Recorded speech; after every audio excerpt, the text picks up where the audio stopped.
Politics has always been a blood sport between competitors, but rarely has the sword of that sport been aimed at other than a political opponent. Andrew Cuomo, however, has turned his sword in that blood sport against our parents and grandparents in the outrageous nursing home scandal unfolding before our very eyes. This week, Cuomo's right hand, his most trusted aide, his closest confidant, Melissa DeRosa, confessed in a phone call to Democrat politicians that the Cuomo administration withheld the true and real number of nursing home deaths because they were afraid federal prosecutors would find out. The truth, you see, was twice as bad as they said it was.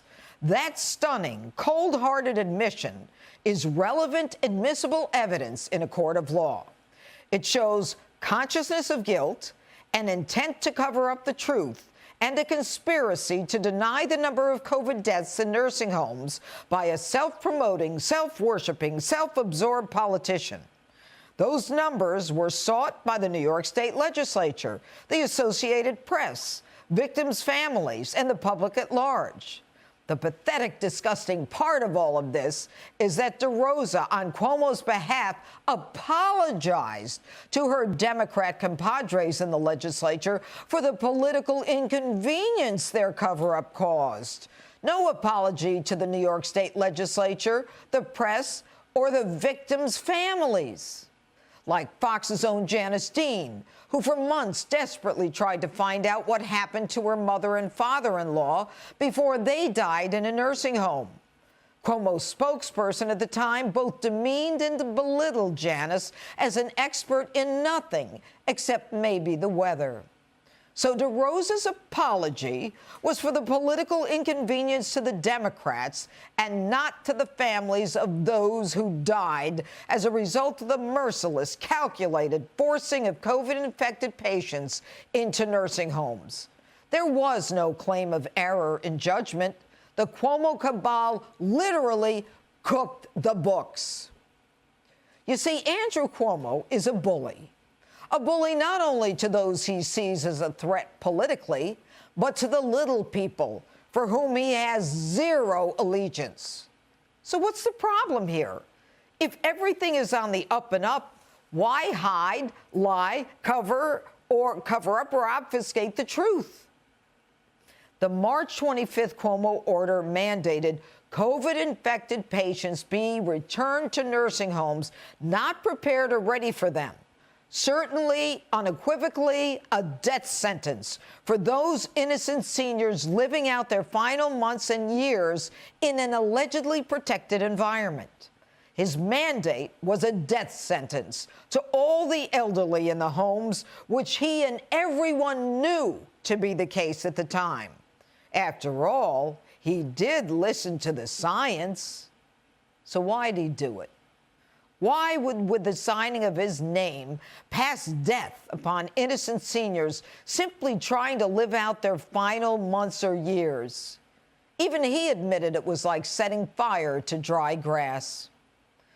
Now, as a prosecutor and judge, your job is not to prove motive, but good old-fashioned greed and power remain powerful motives. Cuomo, the ultimate calculating politician, knew by returning COVID-infected seniors to nursing homes that the spread of the virus was both inevitable and foreseeable, and he weighed the pros and the cons and decided to promote himself and punish the victims. Consider this. One of Cuomo's biggest financial contributors are the healthcare industry and lobbyists. You see, if Medicaid and Medicare patients are filling up a hospital, then how's that hospital going to make money? To make money, they need beds filled with patients who have real insurance and real money. So get the Medicaid and Medicare patients out. And so the governor, balancing his image against the death of seniors, dumped still infected patients on unprepared nursing homes with innocent victims. Thereafter, Cuomo quietly tried to shield hospital and nursing home executives from lawsuits from the outbreak. This was corrupt criminal behavior by a tyrant who constantly rebuffed requests for the truth and the real numbers. Folks, we're not talking about a poll here where you lie about your favorability ratings. We're talking about a man hiding deaths. He hid it because he knew he was responsible. He knew why he did it. He knew for whom he did it and why it was his fault. And so began the PR push. The ridiculous, pathetic book on leadership.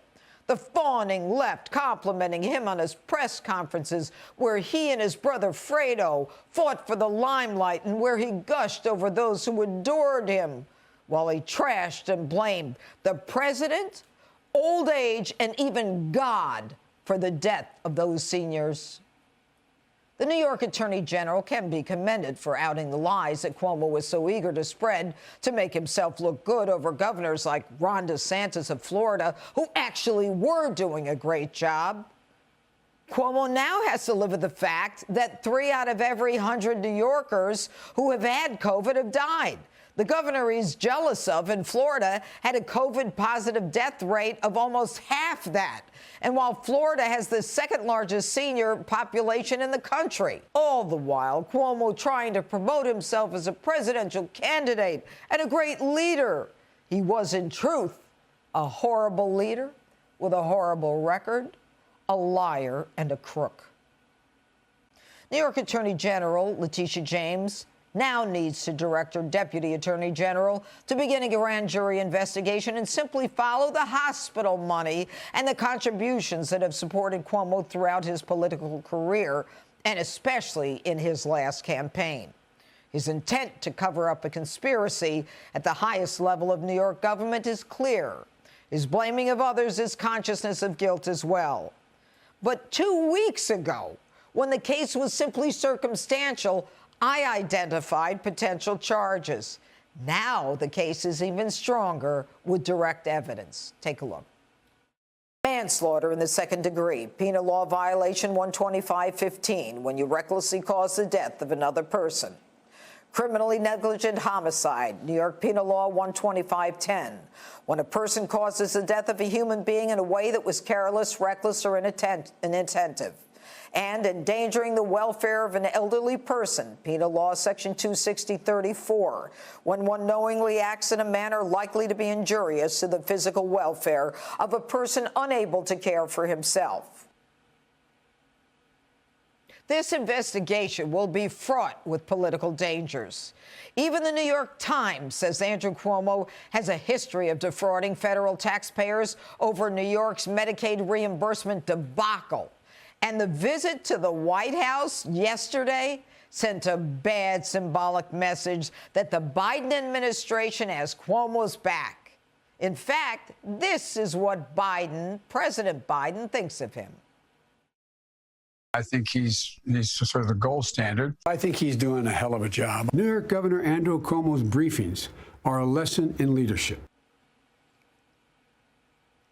Should the feds take up this case, Cuomo crony DeRosa's mother-in-law, Audrey Strauss, is the United States Attorney for the Southern District of New York who could prosecute this case.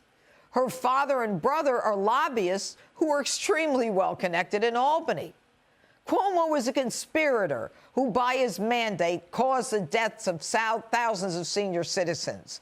The New York State legislature must immediately remove his emergency powers as it relates to this pandemic, because under his leadership, Cuomo continues to fail, and he doesn't have the backbone as a leader to admit exactly what he's doing. He is a liar. He can no longer be trusted with the sacred duty of running our state. Now, both New York State and the feds must begin an investigation into his greedy intent, his reckless behavior, his criminal negligence that brought innocent New Yorkers to death's door. They were alone, lost, unaware of what was happening, unattended to, and then shipped out of the nursing homes to the hospitals so they wouldn't die in the nursing home. The stories of ambulance workers taking our elderly loved ones out of those homes who had no idea where they were going, who hadn't seen or touched a family member for months, to be brought to a hospital where healthcare workers were dressed in virtual hazmat suits and simply left to die, is one of the sickest things that any politician has ever done. Politicians have gone to jail for far less. These are human lives, broken hearts, and a ripple effect of his cold-blooded, calculated decision to put fame and power above humanity. This despicable, inhumane act should and must be Andrew Cuomo's last act in public life. And that's my open. Let me know what you think on my Facebook and Twitter, #JudgeJeanine. And if you like my opens, you'll love my new book, Don't Lie to Me, available everywhere.